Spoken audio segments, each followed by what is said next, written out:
Hello guys, hope you're all having a very lovely and good weekend. We have a very beautiful weather today, and I'm seriously considering vlogging for YouTube.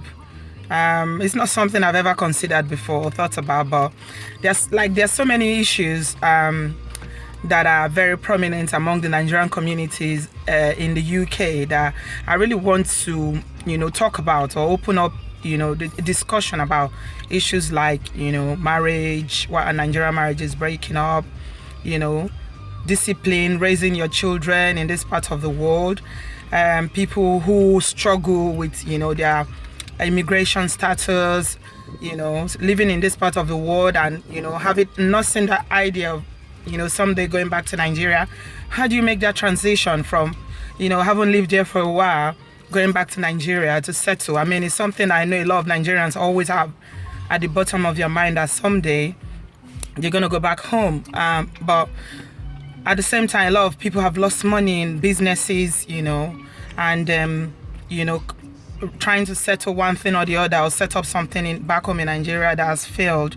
I know a few people may have succeeded, but a lot of people have invested money heavily into businesses because of this idea that they keep nursing that one day they're going to go back home. But it's not always very easy. So these are some of the issues that you get to talk, you want to talk about and see what people feel about them, and maybe have one or two suggestions or things that people can say, or those who've been through those experiences that can share with people who are currently going through them.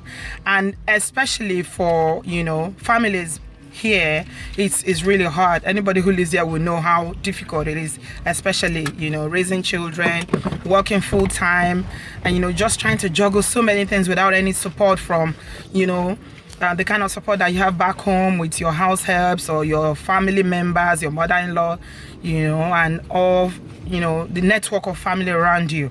How do you manage? Some people do it quite easily, and some people have to.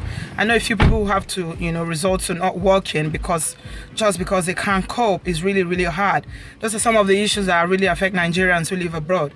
I mean, and there are so many of them. The list goes on and on and on. These are the kind of things I like to talk about. So, thinking of vlogging, opening up that conversation and, giving people that platform to talk about these things. So, what do you think? And of course, I have this gentleman here who could be my cameraman. He's very interested in videos. He knows a lot about editing and things like that. I won't let him have his own YouTube video channel or anything like that, but it's just a thought. I'm just thinking about it. So what do you think? Let's hear. Bye.